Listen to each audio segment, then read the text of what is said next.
बिस्मिल्लाहिर्रहमानिर्रहीम। अब हम देखते हैं एल्गल लाइफ साइकिल्स। तो डिफरेंट काइंड्स के एल्गल लाइफ साइकिल जो है हम यहाँ डिस्कस करेंगे।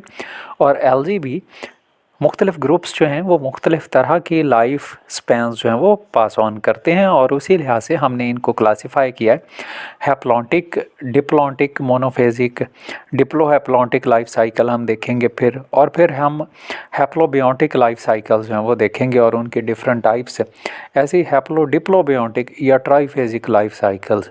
तो फर्स्ट हम डिस्कस करते हैं यहाँ इस लेक्चर में, वो हैं haplontic monophasic life cycle. Haplontic जैसा नेम इंडिकेट कर रहा है कि most of the life span में एल्गल जो या एल्गी जो है वो हैप्लॉइड कंडीशन में रहती है, कि उसमें क्रोमोसोम के सिर्फ एक ही सेट जो है वो प्रेजेंट होता है ज़्यादातर केसेस में, और इनमें जो डिप्लॉइड कंडीशन है वो सिर्फ इनका जाइगोट होता है। और ये है सबसे प्रिमिटिव वन लाइफ साइकिल, जिसमें प्लांट बॉडी जो है वो गैमीटोफाइट कहलाती है। गैमीटोफाइट मींस गैमीट प्रोड्यूसिंग, और ये गैमीट भी प्रोड्यूस करती है माइटोसिस के थ्रू। और गैमीटोफाइट पर लगते हैं स्पेशल इसके सेक्स ऑर्गन्स, जिन्हें हम कहते हैं गैमीटेंजिया। और गैमीटेंजिया प्रोड्यूस करते हैं दो डिफरेंट टाइप्स के गैमीट्स। गैमीट्स ऐसे सेल्स होते हैं जिनका अल्टीमेट फंक्शन जो है वो एक दूसरे के साथ फ्यूज़ करना है। गैमी का मतलब भी फ्यूजन होता है, एक दूसरे के साथ मिल जाना। तो दोनों गैमीट्स मेल और फीमेल जब एक दूसरे के साथ मिलते हैं, उस प्रोसेस को हमने कहना है सिनगैमी। सिन मीन्स जुड़ गए एक दूसरे के साथ। और सिनगैमी होने के बाद बनता है जाइगोट, जो कि इस पूरे लाइफ साइकिल में एक डिप्लॉयड स्ट्रक्चर होता है। और ये जाइगोट जो है फ़ौरन ही डिवाइड करता है मियोसिस के थ्रू, या रिडक्शन डिवीजन जिसे हम कहते हैं, जिसमें क्रोमोसोम नंबर जो है वो हाफ हो जाते हैं और बनते हैं मियोस्पोर्स, या स्पोर्स बनते हैं, जिन्हें हम मियोस्पोर्स कहते हैं क्योंकि वो मियोसिस की वजह से बने हैं।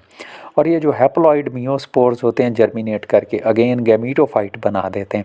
तो ऐसे लाइफ साइकिल में जब हम इसे देखते हैं तो सिर्फ एक स्टेज थोड़ी देर के लिए डिप्लॉयड है, जिसे जाइगोट कहते हैं। तो ज़्यादातर प्लांट बॉडी जब भी हम उसे देखेंगे, उसका स्ट्रक्चर या उसकी मॉर्फोलॉजी, तो वो हैप्लॉइड होती है। इसी वजह से हम ऐसे लाइफ साइकिल को कहते हैं हैप्लॉन्टिक मोनोफेजिक लाइफ साइकिल, जो कि ज़्यादातर प्रेजेंट होता है क्लेमिडोमोनास में, यूलोथ्रिक्स में, ओडोगोनियम, स्पायरोजाइरा जैसे, या जाइगनीमा है।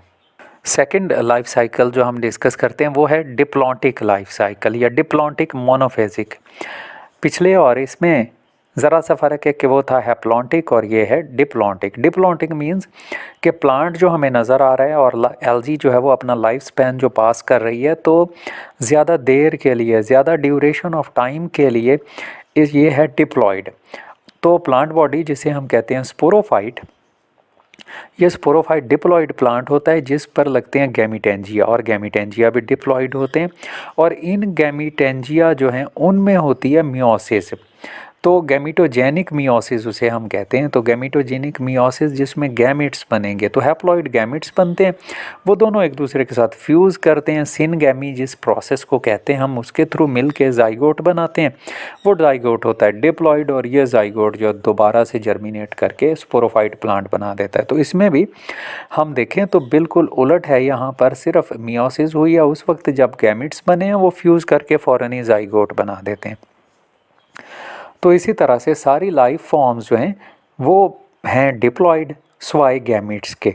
तो इनकी एग्जांपल हैं जैसे डायाटम्स हैं या सार्गैसम हैं।